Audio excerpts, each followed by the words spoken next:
I think some sales professionals, whether you're SDR, AE, BD, team lead, founder, whatever, the self-awareness to know that you can still continue to learn and be coached is the thing that any of us that do coaching crave in our prospects and our clients. I find it hilarious that those sort of people say, yeah, we don't look for external coaching, but I can guarantee you that their team leader or their sales enablement person has read a book recently that they're now going to recommend Yeah. things from. If you don't seek outside counsel, then I'm guessing you've stopped looking for all potential avenues of self-improvement then, right?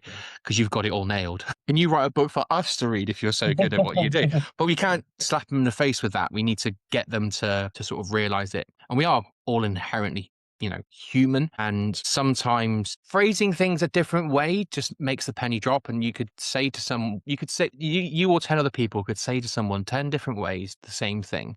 And one of them is just going to land at the right time in the right way. The only example I can think of is a bit more deep, a bit more personal, but it was around the stigma of mental health and medication. I was always anti-medication with mental health. And so when I was diagnosed, I was like, no, I'll do CBT and that'll be it. I don't need to have medication. And it wasn't until someone, probably the 10th person to say it 10 different ways, turned around and said, well, if you had diabetes, would you take insulin? I was like, yeah. And then if you've got a chemical imbalance in your brain, why don't you accept medication? I was like, I had diabetes of the brain. I will take my tablets, and it was that's so you couldn't sit there and tell me because I'm full of a feeling and emotion. And as salespeople and as buyers, we're full of feelings and emotion. You need to get them to get the light bulb off in their own head. Get them to where they need to Yeah. get to themselves. So I think that is really important. You can lead a horse to water, but you can't make it drink, being the common adage to that. So I think being able to ask those questions and to challenge, you said this, but it doesn't align with that, is Yeah. good. But being able to do it in such a way that it is a learning moment for them, a growth moment for them, Yeah. but hopefully only pay forward in dividends to you. Yeah. 100%. Thank you. You're right. Like, you can't, what's the word? What you don't want to do is challenge somebody in an aggressive or defensive sort of way, because then you get into a dogfight with that person, and then it becomes less about the objection they had, but then more of a personal thing on that level. But I think it's also something we're all taught in sales is you look for people with the problems. And I think also, like from a coaching side, I say, I don't want to coach somebody that doesn't want help because that's freaking hard, right? But you do want to coach the person that comes to the session and says, I want help on this and help on that. But to your point, we have to come to that realization. I love the analogy that you put in with the medicine, right? So I think even on a level of coaching and therapy, like being transparent, I have weekly therapy. And I always preface it by saying therapy isn't just for when you're depressed or you're going through hard times in life. I have it when I'm feeling on top of the world because it keeps me consistent and I can unload this mental mind of millions of thoughts to somebody on the other end. But it wasn't until, having chats with other founder friends or mates going through stuff in life and building businesses, they said to me, like, who's your coach? I was like, what do I need a coach? I'm a founder.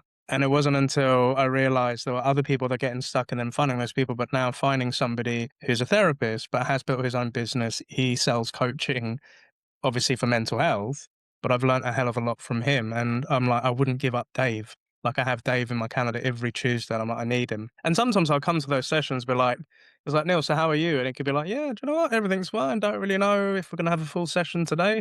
Always have the full hour with him. But other times he could come into like, yeah, dude, I've got a podcast, I've got a proposal, I've got stuff going on with my kid, and I'm trying to make sense of it all and everything like that. So yeah, but it took me that time for somebody to say to me, who's your coach? For the penny to drop and then figure out, how can I help myself? First thing I paid for when I went solo was a coach, someone that can hold me accountable and tell me the things that I tell other people. And that started literally on the 1st of February because I went away on holiday at the end of January. So it's like the most expensive thing that I have currently. But I know I can get there, but it's getting there quicker. You know you can get there. You are a founder. You've done it. And SDR knows they can get there. I'm 8 months in. I'm already selling.